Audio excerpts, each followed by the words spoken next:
The International Space Station is a one-of-a-kind platform capable of enabling research and technology development discoveries that are not possible on Earth. Both through the unique vantage point of the ISS orbiting some 250 miles above Earth's surface and through its constant microgravity environment, researchers are able to leverage this orbiting platform for space-based inquiries that bring value to our nation and drive a robust and sustainable market in low Earth orbit. Moreover, access to the novel space environment is available to researchers from all disciplines and backgrounds from both fundamental and applied R&D. As manager of the ISS U.S. National Laboratory, CASIS has identified life science research as a strategic area of focus, and we have sponsored hundreds of investigations within this area. Of note, the ISS National Lab has sponsored a variety of investigations focused on regenerative medicine, including stem cell research, tissue chip studies, and tissue chip engineering projects. Investigations such as these are in areas of in-space production application and may enhance drug discovery and therapeutic development for patients on Earth. For more than 20 years, humans have lived and worked continuously on the space station, and during that time, the ISS has continuously evolved to cater to the demands of the research community, ensuring that the ISS is not only a unique environment to conduct research, but also a first-class laboratory with many facilities that are similar to those found in Earth-based labs. There are dozens of research facilities on board the ISS available to the life science community, including facilities capable of supporting stem cell and tissue engineering payloads, a DNA sequencer, in-space data analysis capabilities, centrifuges, 3D printers and biofabrication facilities, rodent research and other model organism habitats, bone density monitors, plant biology facilities, and many, many more. Through the ISS National Lab, accessing the space station and leveraging space-based facilities and hardware has never been easier.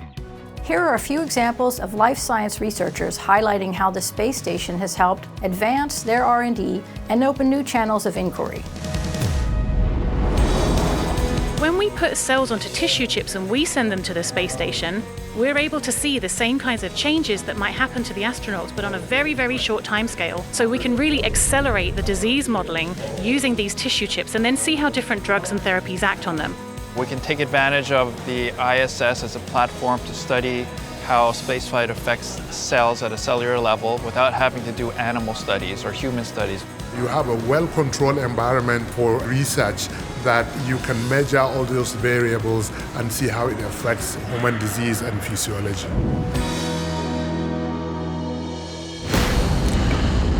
For years, NASA and the ISS National Lab have built demand for this unique research facility, and in coming years, we'll be focusing on areas including in-space production, biomedical research, and technology development to maximize the life science opportunities available on the space station that may provide value to our nation. I urge you to think beyond Earth's horizons when it comes to your science and technology development. The space station just might provide answers to your research questions that could unlock doors for future applied development. To learn more about the ISS National Lab, including current opportunities to leverage our nation's only laboratory in space, please visit issnationallab.org.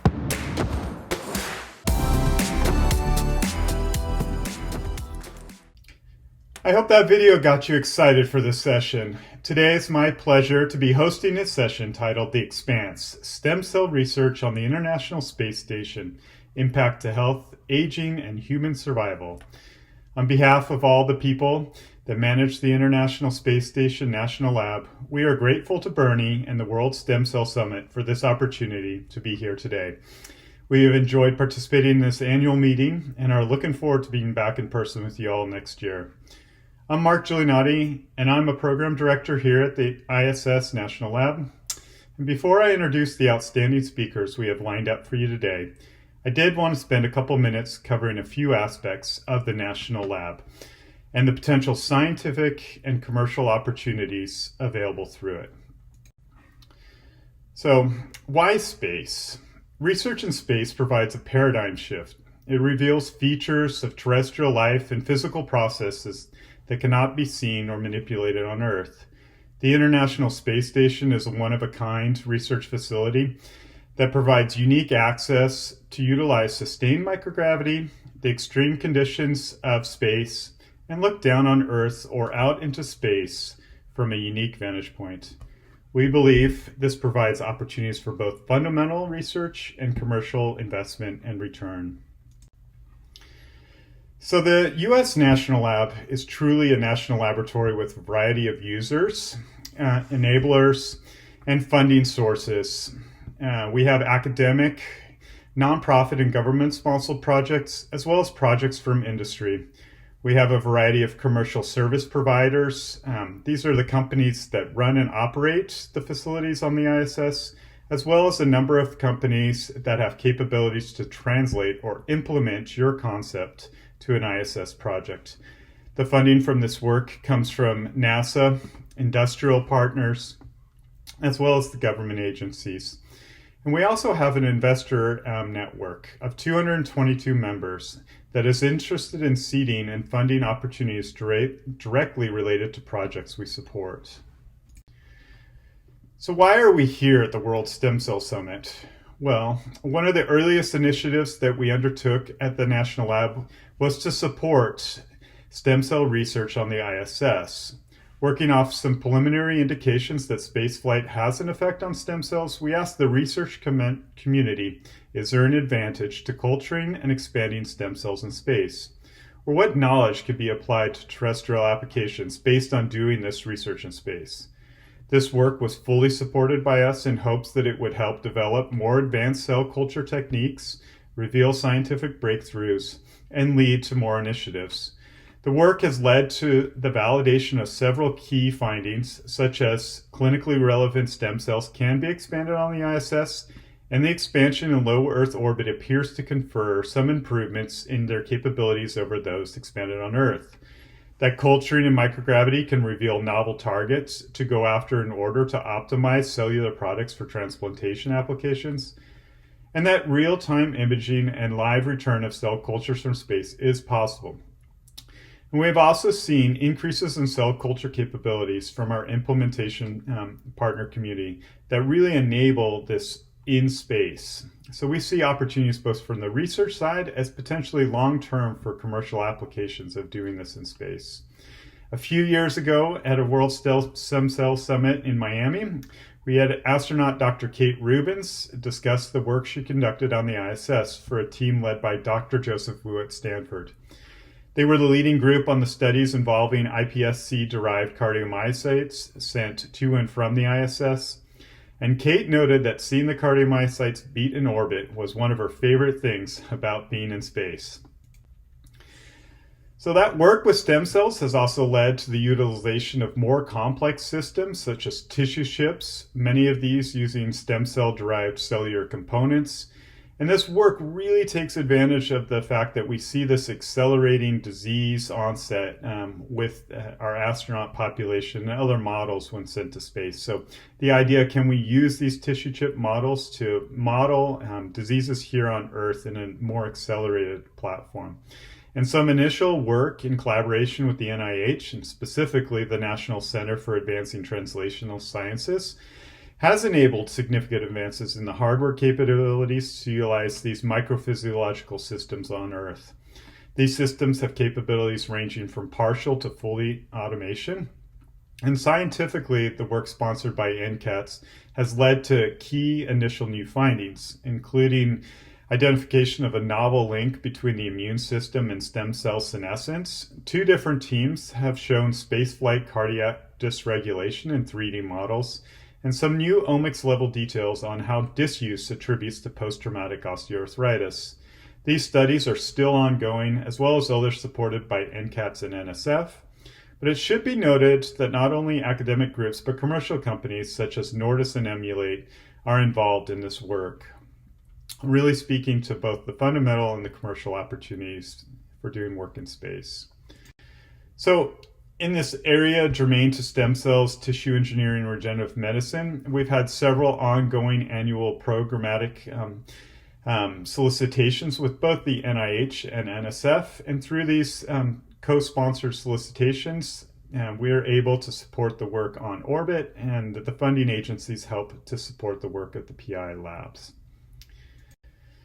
So, what are the trends and emerging market opportunities that promise to deliver this benefit to life here on Earth? Well, here, the ultimate goal of the ISS is to really drive this. And in the past few years, we've seen some signs and indications that there really is this impetus for a commercial opportunity. So, in the last part of this introduction, I'm going to touch on how space-based research can serve as a value multiplier and point to some trends that indicate this will be expanding further in the future. So one specific case I'll point to is our work with Boeing during the annual Mass Challenge event in Boston. We have worked with Boeing to offer a technology in space prize competition as part of the Mass Challenge up in Boston. Since this inception of the prize, we have awarded over $8.8 million in funding to 26 seed stage companies to develop ISS-based projects. So that's the goal of the seed funding, is really to help them in that development. And post-award, these companies have combined to raise more than 20-fold capital, or 20 times the capital that was awarded. I mean, this really speaks in part to how investing and working towards space-based technologies can lead to increase in follow-on capital. And we're looking forward to seeing these companies continue down the commercialization path. A couple of key factors that affect utilizing space as a research tool or for commercial opportunities is the cost to get to space and the frequency of opportunities to get there. Recently, with increased commercial companies involved in space transportation business, we have seen a marked drop in the cost to get to space, as seen on the left, where the cost to launch a kilo of cargo is plotted against time.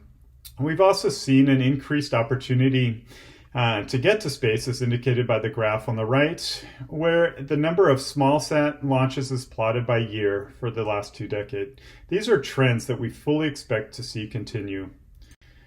Finally, since 2015, more than 500 venture-backed space startups have been formed, compared to just around 200 startups in the decade prior.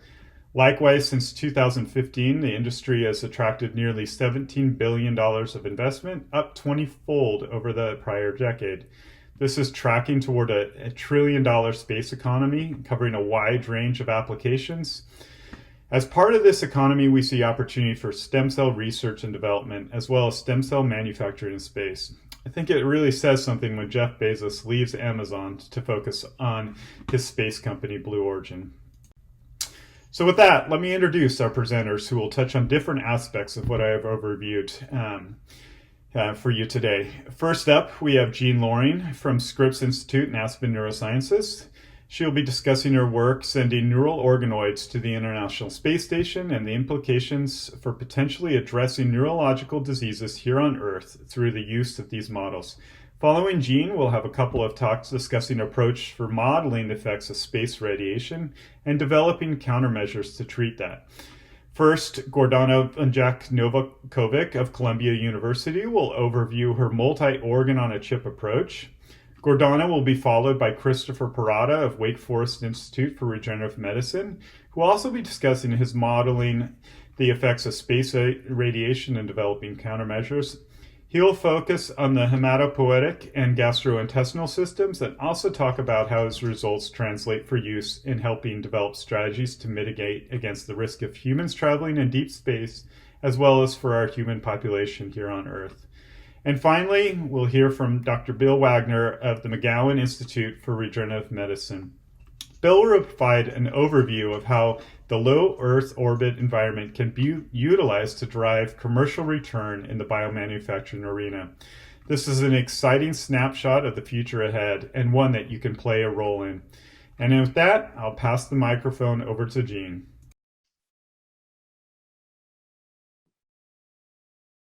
Hello, my name is Jean Loring, and I'm going to talk today about a project that we have done in collaboration with the International Space Station. The experiments are to study neurodegenerative disease in microgravity. The collaboration was with Space Tango, National Stem Cell Foundation, and the New York Stem Cell Foundation.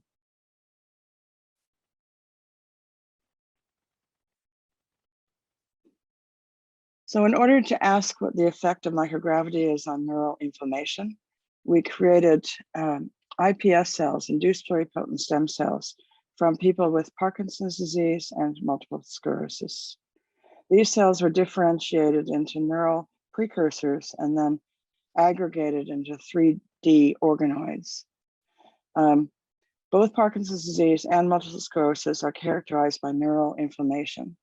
Inflammation in the brain is mediated by a cell type called microglia, which are the brain's immune cells. To create the model, we made the iPS cells from donors with those diseases.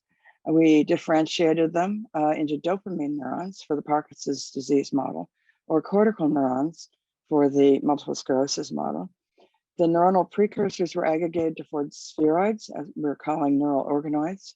The microglia that were derived from the same donors were added to the organoids that matched. We duplicated cultures of organoids on Earth and on the ISS. They were maintained for 30 days. The reason we're using neural organoids is because our preliminary studies have shown that the cells, the neurons, become more mature when they're cultured in a 3D or a sphere like this. And here you can see a picture of one of the organoids, and then on the right, the electrophysiological recordings that have been made from one of these organoids. As you can see that they can form, they can fire mature action potentials. In order to prepare the neural organoids with and without microglia for the space launch, we first aggregated the neural precursors, shown there in green, and then we added to those neural precursors their matching microglia, shown there in red. And then each of the organoids was placed into a separate cryovial, and culture medium was filled to the top. These cells were launched into space to the ISS on December 5th, 2019 on CRS-19. This shows the two cell types that we included in those organoids. You can see on the lower left the microglia that are very migratory when they're on a flat substratum. And then on the right, you can see the red microglia migrating into the sphere, which is shown in green. So the cells become migratory and enter the sphere, distribute themselves throughout the neural organoid. The experiment was prepared for launch by Scott Nagel, who's from the New York Stem Cell Foundation, and Jason Stein, who is from my lab. This was done at the Space Center at Cape Canaveral. The cells were loaded into this incubator. It's a powered incubator that will allow them to stay at body temperature for as long as necessary.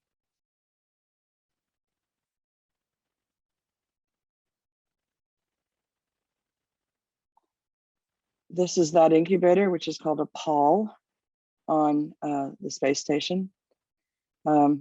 And you can see it's completely self-contained. It has its own power source. So when it goes up to the space station, it's plugged in, but then when it is ready to come back to Earth, it is unplugged and sent back.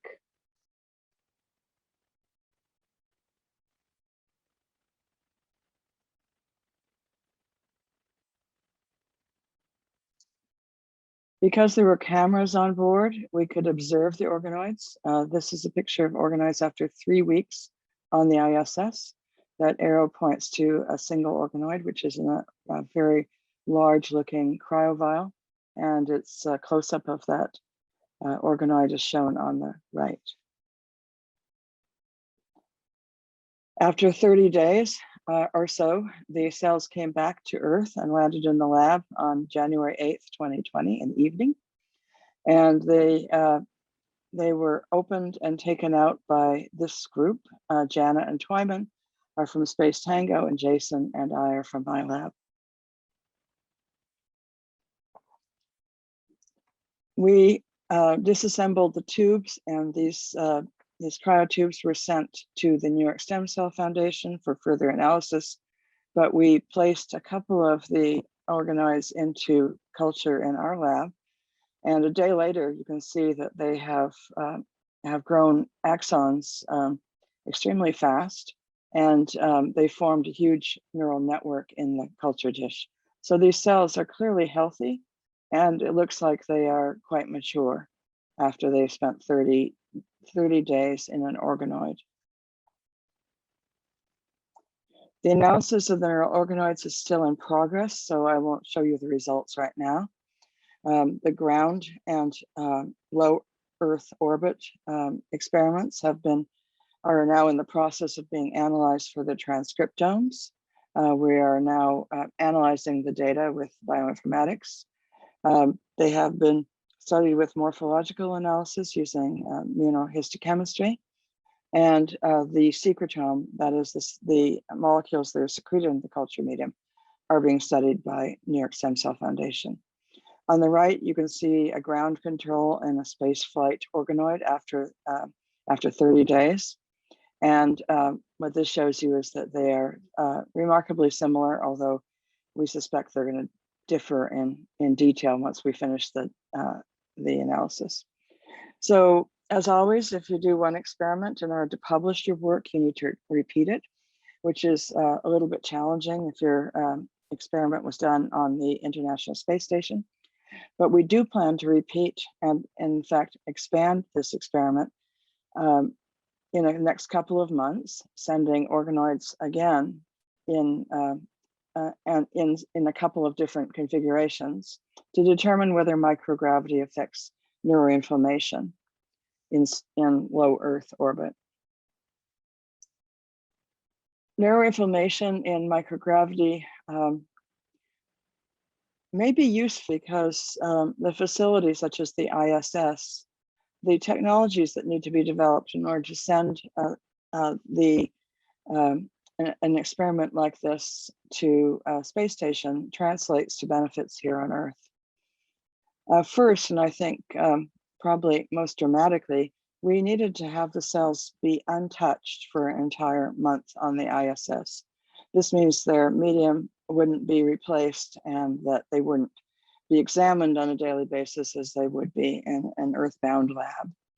And this has inspired novel approaches like an automation system, which is now in development by Space Tango, and our low-tech solutions, the cryovials, which I've shown you. These approaches are already informing experiments on Earth. Neuroinflammation is a common factor in CNS injuries and disease. And as time and space gets longer, it's important to be able to use the organoids as avatars to tell us what might go wrong with the CNS and how that might be treated. Neural cells in microgravity may be a better model of the human brain. If so, drug testing in microgravity might better inform drug design administration on Earth. I want to thank all my collaborators. The pictures shown here are from the launch at Cape Canaveral. And remind you again that this was a collaboration of the New York Stem Cell Foundation, my lab, the National Stem Cell Foundation, and Space Tango. Thank you very much for your attention.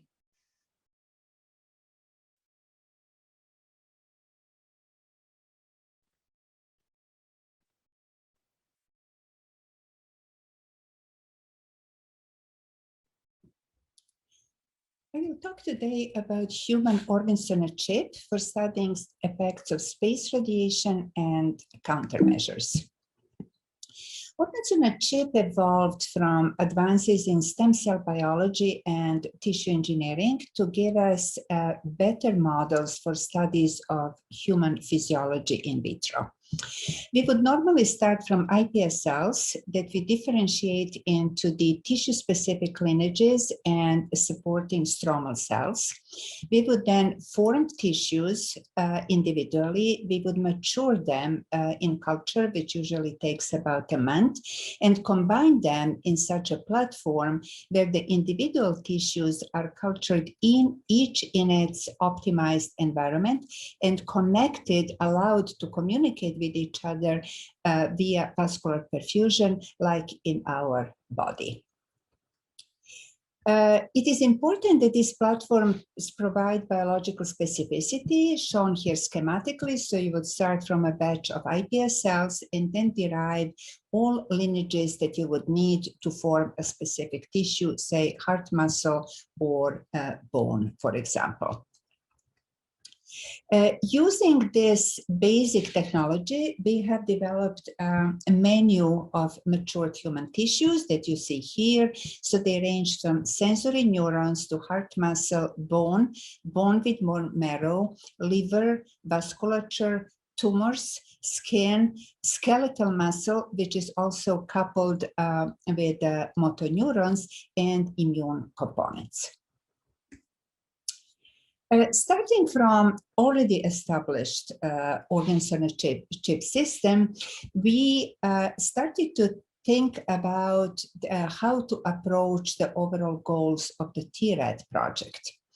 And we declared that our objective is to study the effects of space radiation and to develop countermeasures that would be suitable for prolonged deep space missions, and to do that using our human organs on a chip platform.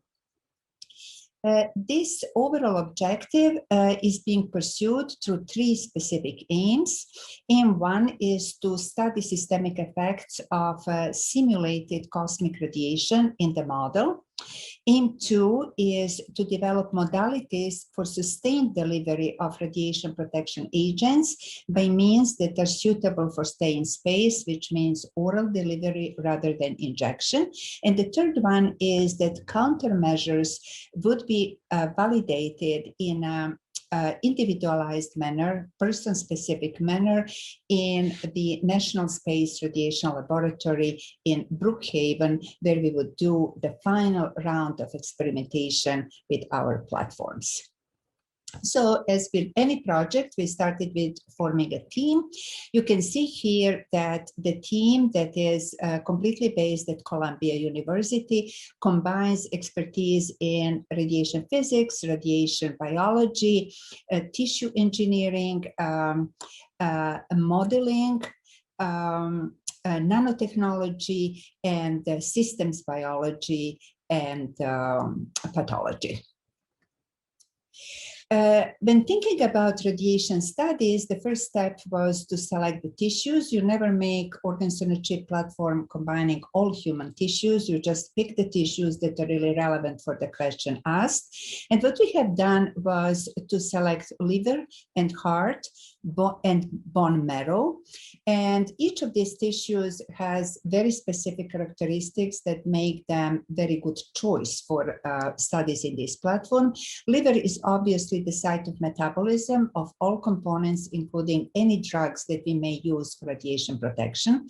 And in our model, as I'll show you, liver is also a depot of this nanotechnology-based sustained delivery regimen for radiation protection. Heart muscle is studied because it is known to be a site of the delayed damage by radiation. Bone marrow is the third obvious choice because this is the first and immediate target of the acute radiation damage. As I mentioned, in this platform, the three tissues are connected by vascular perfusion. And in addition, we have introduced the immune cells into the circulation because of their play a major role in all tissue responses, including the tissue damage due to radiation and any radiation protection. So the experimental design is essentially that we form the platform, that we are exposing this platform to simulated cosmic radiation in the presence or absence of radiation protection agents, and evaluating the tissue outcomes. A little bit more detail about the three aims. So in aim 1, we will make these 3 tissue systems, all of which will be entirely based on iPS cells.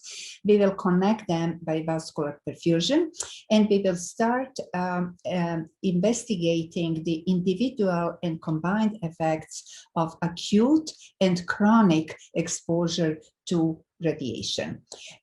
We studied both the photon and neutron radiation, the first one being very convenient for benchmarking because it's a major component of clinical radiation regimens, and neutron radiation, which is more representative for the radiation of space. The tissues are evaluated after 4 weeks following exposure to radiation, and then we are looking into absolutely everything we can, from the molecular to cellular and tissue levels.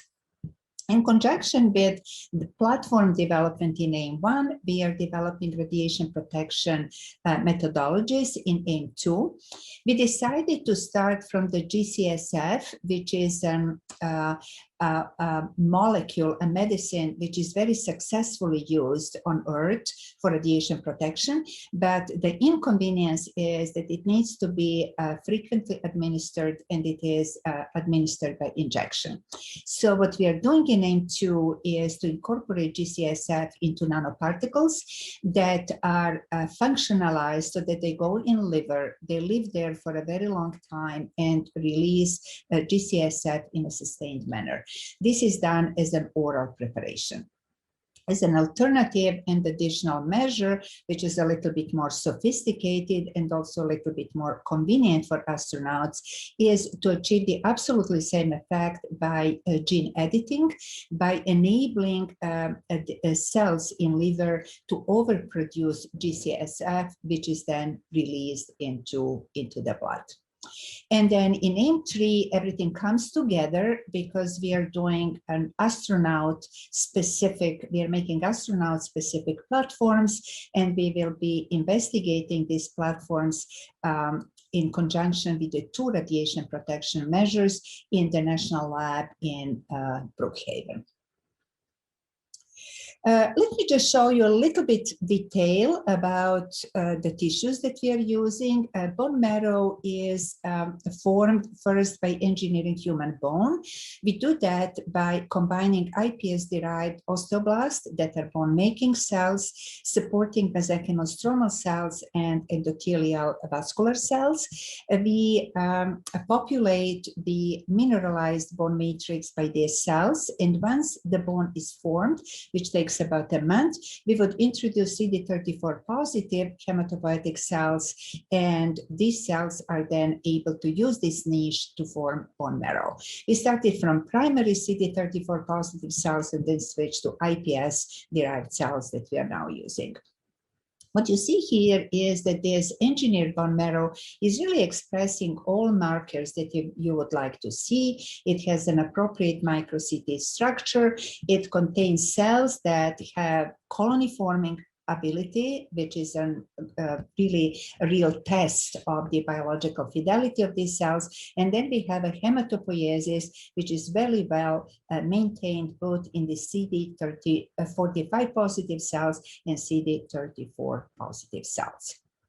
When you expose this bone marrow model to radiation, and here you see both the photon radiation and neutron radiation, and the first column is just the non-radiated control. You can very clearly see the structural changes, the changes in the cell density, which is also something that's seen clinically. Now, here is just one example of how the radiation protection measures can work. You start from a regular density of CD45 positive cells. When you irradiate the sample, this density goes down very substantially. However, if you expose the bone marrow to radiation in the presence of GCSF, then actually the immediate acute effect of radiation is counteracted. And you see this both for photon and for neutron radiation. Similar to the is the heart muscle. So we make this muscle that you see here contracting from iPS cells, cardiomyocytes and supporting cells. It has really nice morphology. It is also very functional electromechanically. When we irradiated this model that you see here with very nicely established striations, you see, like for bone marrow, that this structure is being disrupted. Here at the right, you see two characteristic functional outcomes of the heart muscle: excitation threshold. So this is the voltage that you need to make the muscle contract. The less, the better. And the maximum beating frequency, so this is the measure of the contractile ability, the more the better. Radiation, here shown just for neutron exposure, causes the increase in excitation threshold and decrease in beating frequency as expected. And the important result of this is that the administration of radiation protection agent can actually recover some of the normal functionality of the heart muscle. So this is work in progress. It is our project that was first funded at the preliminary level by Trish, and now is one of the projects in the TRED consortium. What I tried to show you from the studies that we have conducted so far is that matured human tissues can be engineered starting from iPS cells that bring you biological specificity. They can be connected by vascular perfusion, and we can maintain them in culture for weeks to months. Organs on a chip in general, and also in this particular case, can mimic many of the aspects of human physiology. Specifically here for the studies of radiation and radiation protection, we are capitalizing on the features of organs on a chip to enable individualized studies, to combine tissue engineering with exposure to simulated cosmic radiation, to combine it with nanotechnologies that are bringing us to countermeasures that have practical utility for astronauts during prolonged missions. And finally, something that we are very interested in, and this is where this systems biology component comes in, is to identify the genes and pathways that are involved in radiation protection. So thank you very much for invitation to this very, very interesting section. Good morning. I would like to thank the organizers for inviting me to be here today to speak with you about our research over the past 8 years, defining the effects of space radiation on the hematopoietic and GI systems. In deep space, astronauts will be exposed to a unique radiation environment consisting of solar energetic particles, or SEP, which are intermittent release of highly energetic particles, mostly protons, from the sun. These particles travel at near the speed of light and arrive at Earth within only minutes of the event on the sun. Even more problematic are galactic cosmic rays, which are comprised of high-energy particles, aka HCE, which are mainly high-energy protons, and atomic nuclei, or atoms stripped of their electron shell. GCR originates outside the solar system, likely from supernovae and active galactic nuclei. In contrast to SEP, GCR radiation is continuous and omnidirectional. To give you an idea of how serious this problem is, NASA currently estimates that every nucleus in every cell of an astronaut's body will be traversed by a proton once every 3 to 4 days, and by a high LET ion once every 3 to 4 months while beyond low Earth orbit. Unfortunately, we don't really know much about the biological effects of SEP and GCR radiation, and the reason for this is that on Earth we are actually almost completely protected from SEP and GCR radiation as a result of the atmosphere and the magnetic field, or magnetosphere, that surrounds the Earth and acts as a shield. Now, with all the different tissues in the body, why would we choose to focus on only the hematopoietic and GI systems? Both systems are very radiosensitive, and damage can be life-threatening in a very short period of time. Leukemias are one of the most frequent radiogenic cancers, and colorectal cancer can also be induced by ionizing radiation, or IR. Importantly, leukemias have a short latency. As such, they could arise and progress sufficiently to compromise a mission. To begin defining the effect of space radiation on the human hematopoietic system, we collected bone marrow from healthy astronaut-age human donors and isolated hematopoietic stem cells, or HSC, by magnetic sorting. These HSC were then transported to the NASA Space Radiation Lab, NSRL, where they were exposed to protons, iron ions, and sequential proton plus iron ions. Aliquots of these HSC were also exposed to gamma rays as a reference, or left unirradiated. We opted to include sequential proton and iron ion exposure because of prior work from Betsy Sutherland that had shown marked enhancement of DNA damage when human cells received sequential exposure with protons followed by iron ions, but interestingly not vice versa. Greg Nelson's group also showed similar outcomes in the hippocampus of mice irradiated in vivo. This is important because this is actually what the astronauts would see based on the fluence of these ions in deep space, i.e. each one of the nuclei would be hit by several protons before it would actually encounter an iron ion. Upon return from NSRL, the colony-forming potential of the human HSC were assayed using the luminescence-based halo system. As you can see here, exposure to SEP or GCR radiation markedly reduced the formation of the most primitive HPP-CFC and CFU-GEM colonies. Interestingly, sequential SEP plus GCR exposure led to an at least additive or perhaps synergistic reduction in the output of these colonies. While colony-forming assays are a mainstay of hematopoiesis research, the gold standard for assessing HSC function is to test their ability to repopulate immunodeficient mice. We therefore repopulated NSG mice with human HSC exposed to each of the doses and ions of radiation and followed these mice long-term, measuring the presence and levels of human cell engraftment as well as the differentiation and lineage commitment. As you can see here, exposure to protons, iron ions, and sequential proton plus iron led to marked skewing of the in vivo differentiative potential of the human HSC, with an expansion of the lymphoid compartment at the expense of the erythroid lineage. The most remarkable finding was the presence of pronounced splenomegaly in the mice repopulated with human HSC exposed to iron ions, with some spleens being roughly 30 times the normal size. Flow cytometric analysis confirmed that the enlargement of the spleen was due to population with human cells. Histopathologic examination of the enlarged spleens revealed the presence of human T-ALL, and I would like to draw your attention to the fact that this is the first and the only human cancer ever reported as a result of exposure to GCR radiation. Whole exome sequencing of the human HSC exposed to each radiation type identified numerous mutations specific to each radiation type and demonstrated that these alterations were similar between HSC from two different human donors. We also found that SEP and GCR radiation appear to have a predilection for introducing mutations in genes that have been implicated in hematological malignancies. For those who would like more details, we published these findings.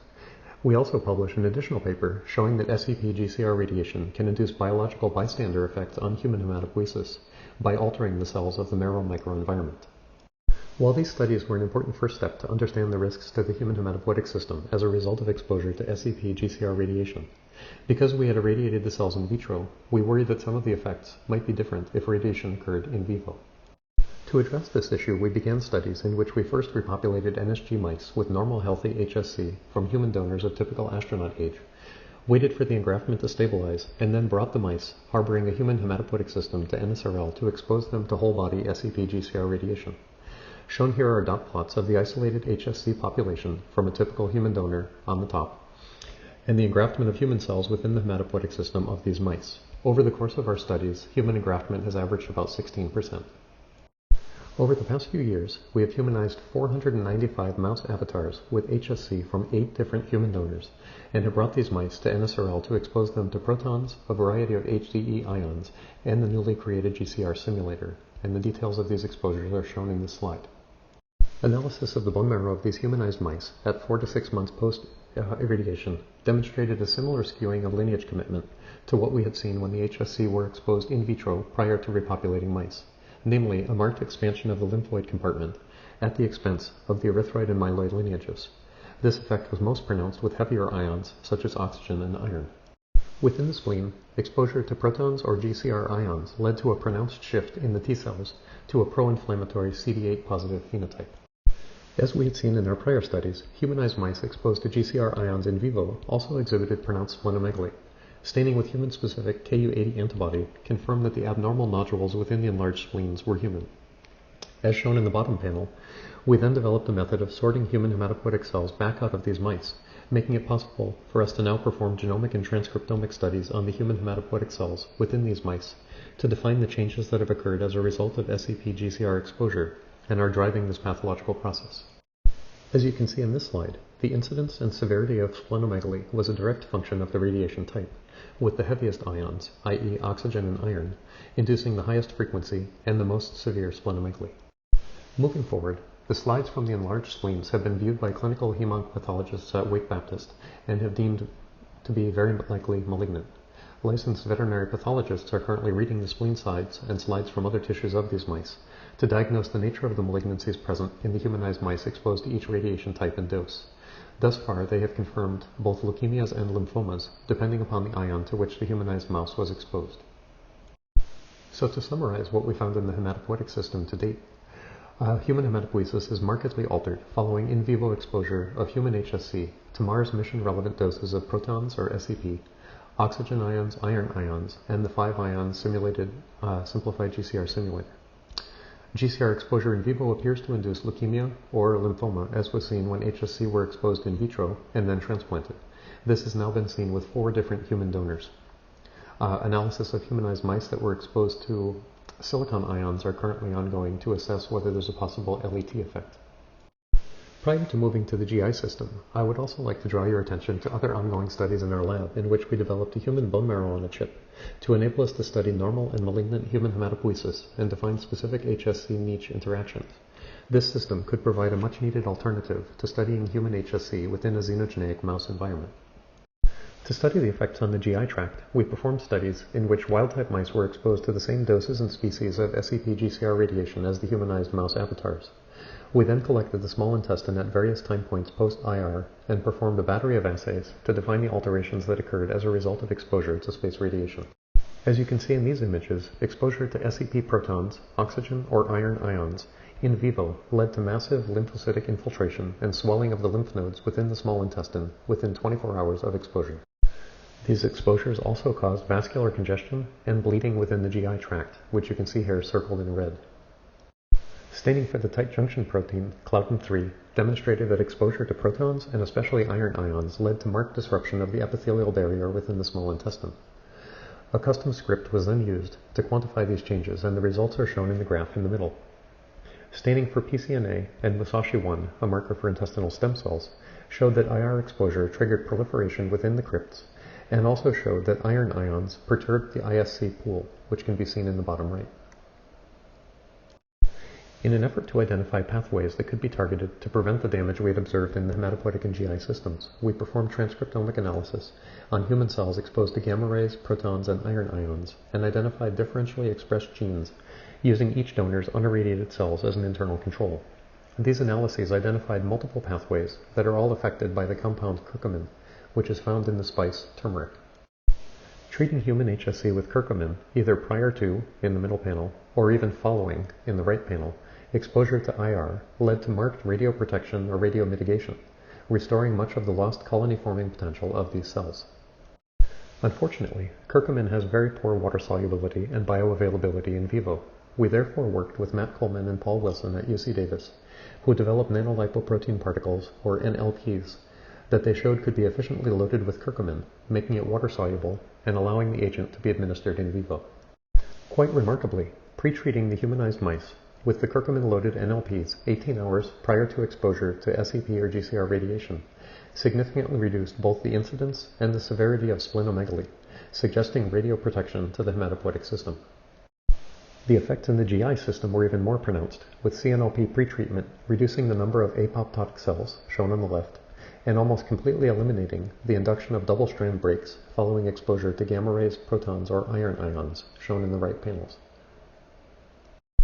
So to summarize our findings in the GI system, we've shown that exposure of the native murine GI tract to Mars mission equivalent doses of protons or SEP, oxygen ions, iron ions, and the 5-ion simplified GCR simulator in vivo leads to marked alterations in the small intestine, including induction of double-strand breaks, apoptosis, disruption of barrier function, bleeding, and lymphatic swelling. Licensed veterinary pathologists are currently analyzing all sections from small intestine to provide a clinical diagnosis of the effects of each radiation type on the GI tract. Looking at the impact of our studies for space travel, it's our hope that the successful completion of our studies will greatly enhance our understanding of the effects of Mars mission relevant doses and fluences of space radiation on the human hematopoietic and GI systems, thereby facilitating NASA's risk assessment. It will define the molecular mechanisms responsible for the observed effects and identify biomarkers that could then be used to assess astronaut exposure and resultant damage. And we're hoping to finalize a stable lyophilized form of an orally administered countermeasure that could protect against the harmful effects of space radiation, thereby enabling safe, long-duration missions in deep space. Importantly, our findings are not only of importance for astronauts in space travel, they also have an impact for those of us living on Earth. A better understanding of the dose and the LET effects of ionizing radiation and the mechanism by which high LET ions damage DNA would enable safer and more effective radiotherapy for cancer patients on Earth. The countermeasure that we're developing could potentially be used to mitigate the off-target toxicities that occur in the hematopoietic and GI systems of patients who receive radiotherapy. And similarly, the biomarkers that we identify could be used to screen civilians following accidental exposure. I would like to finish by acknowledging all of the people who have contributed to this work. My partner in the lab and in life, Dr. Graça Almeida Parada, all the members of our lab group and our collaborators at the Wake Forest School of Medicine, as well as Paul Wilson and Matt Coleman and their teams at UC Davis, and Peter Gaida and Adam Russick at NSRL. And of course, none of these studies would have been possible without the support of NASA's Space Biology Program, the Human Research Program, and NASA's Translational Research Institute for Space Health. Thank you very much for your attention. Hello, I'm Bill Wagner with the McGowan Institute for Regenerative Medicine at the University of Pittsburgh. I'm going to be talking about pathways to commercialization for biomedical technology in low Earth orbit. Specifically, I'm going to be talking about an alliance that has been formed for biomanufacturing in low Earth orbit. So the objectives of this alliance were to basically bring together thought leaders from around the country to try and define what the current value propositions are for biomedical technology development and manufacturing in microgravity, meaning in low Earth orbit platforms like the International Space Station and future platforms. And then to develop a roadmap, identifying where the key gap areas exist, where these choke points are that are currently preventing commercialization and development of low Earth orbit and microgravity. And then moving from there to form a public-private partnership to help fund research and development focused on overcoming these gap areas. So what I'm going to do is kind of quickly go through the landscape of where we currently are in terms of low Earth orbit biomedical technology development and the thinking right now in terms of what looks the most promising.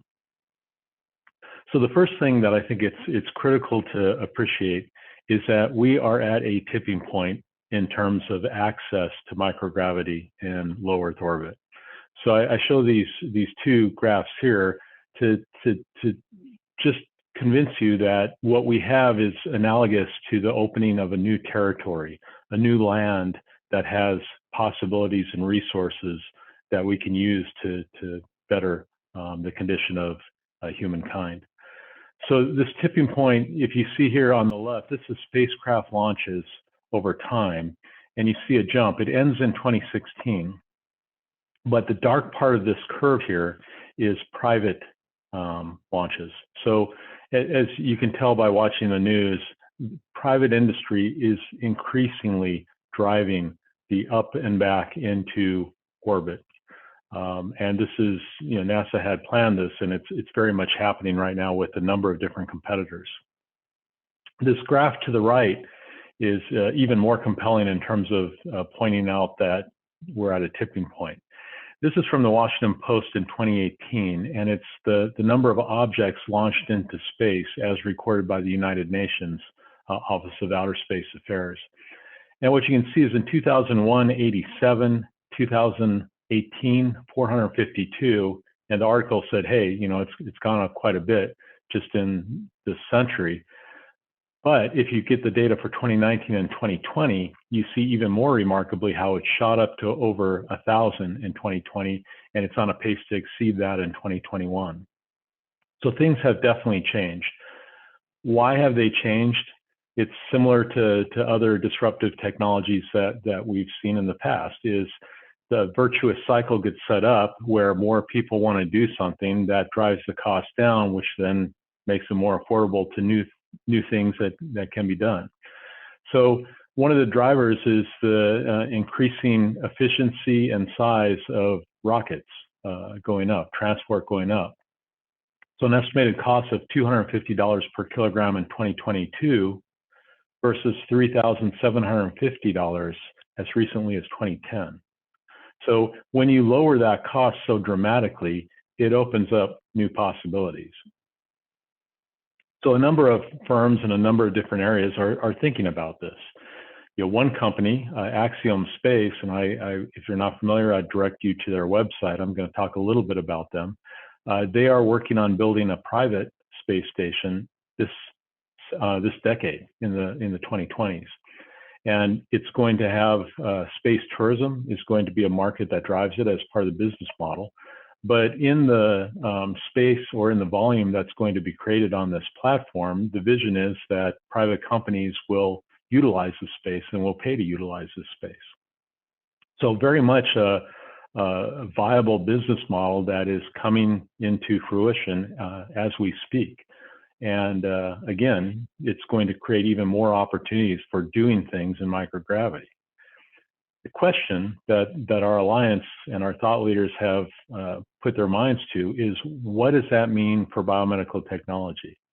What does it mean for stem cell technology and regenerative medicine? So again, looking at Axiom Space, they very much believe that regenerative medicine has a role to play in microgravity. And if you go to their website, you'll see stem cell expansion, organoids, 3D printing. They believe that there will be future value and interest in doing this in microgravity, and I'm going to talk about that. In other industries, there's clearly value. Satellites is a clear value. Space tourism, we mentioned. Basic material science, forming crystals, fiber optics, etc. So, you know, in terms of our alliance and the thought leaders and the white paper that we're finishing up right now, the major areas are stem cells, meaning the production and manipulation of stem cells in microgravity, microphysiological systems, or so-called organs on a chip, kind of a catch-all, biomaterials, medical devices, so heavy emphasis on materials processing to generate specific medical devices, and then 3D printing. So we'll briefly look at each of these. First one is just the general stem cell culture. So it's been observed by many different experiments over the years on the space station that stem cells reproduce differently in microgravity. The phenotype drifts in different direction in microgravity, and that behavior may be generating value. There may be some value in having cells reproduced or grown or expanded in microgravity. One of the clear things that we agreed upon, though, is that there's a clear need for investment in robotic, highly mechanized systems to do the type of reference analysis of how stem cells behave in microgravity. So there's a lot of disconnected studies right now, and frankly, the end value is not what one might hope it to be.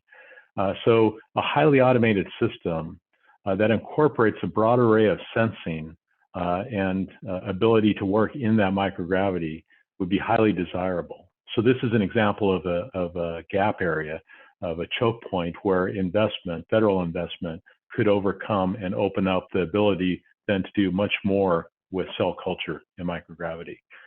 One of the things is getting the astronaut, the pipetting in microgravity, getting that out of the picture. A second area is the organs on a chip, microphysiological systems. So this is work from Dr. Kim at Johns Hopkins University. As an example, he has his engineered heart tissues. You can see they're beating here, and has done work and had this experimentation flowing on the space station, asking the question of what does microgravity do to these heart organoids? How does it change their behavior? And what can we learn from that? So this is just from a recent mission with one of the astronauts, Dr. Jessica Meyer. And you can see her working with Dr. Kim's system right here. But there's other organs on a chip as part of the NIH NCATS tissue chip program that have gone up and have shown microgravity affects how these physiological systems behave. And those systems can develop many of the characteristics of certain diseases, renal disease, osteoporosis, etc. So a little bit of hand waving, but those systems may then provide great opportunity for pharmacologic interventions to be studied in a way where the disease has developed more rapidly and maybe see what the pathways are and see what inhibition might work. Again, leveraging the microgravity effect to see if that effect can be countered pharmacologically, and then that may be applicable on Earth. Another phenomenon is the effect of going from microgravity to gravity, as opposed to just going from gravity to microgravity. What happens in terms of recovery for a system that's been disturbed by microgravity, and can we learn anything about that recovery? In terms of biomaterials and medical devices, you can see here there's a number of different generic devices that I've shown, but basically taking advantage of processing, the processing in microgravity affecting the key structure function relationship for the material. So self-assembling systems, I show here, for instance, liposomes, or metal crystals for things like stents, or protein deposition. Various deposition processes are different when you don't have buoyancy forces. So things like depositing proteins. In terms of metal systems and crystal formation, this is work from Dr. Kumte at University of Pittsburgh, who's looking at microgravity for magnesium material development. Magnesium is attractive for its degradability, for temporary metal supports. On Earth, there's problems with precipitates and inclusions, and that might be avoided in microgravity. A company, Lambda Vision, has flown missions. This is their box that's gone up on the space station, and basically they're looking at a deposition process of a protein, rhodopsin, and able to achieve higher fidelity in terms of the orientation of that protein and the evenness of that protein deposition in microgravity. Finally, 3D printing. Again, this is a device that is actually been on the space station, 3D printing bioinks, so cells in gels. And the value of doing this in microgravity, one value is that you can work with weaker gels. They do not collapse like they would on Earth in gravity. So you can make finer structure with weaker materials that may be attractive in the printing of certain tissue structures. This is just what, again, it looks like from the outside. So concluding thoughts, I've kind of run through things very quickly, but I wanted to give you a sense of where the value propositions appear to lie in 2021. Hopefully this is a much more detailed talk if it's to be given in 2031. But right now, I'd say we are entering a period where new combinations are presenting themselves as we can more readily leave our gravity environment. Simple economics. So we have this opportunity to design and create under a new set of constraints and possibilities. How biomedical technology on Earth will be impacted remains to be defined. The ultimate impact will follow from clearly defined value propositions that present investment opportunities.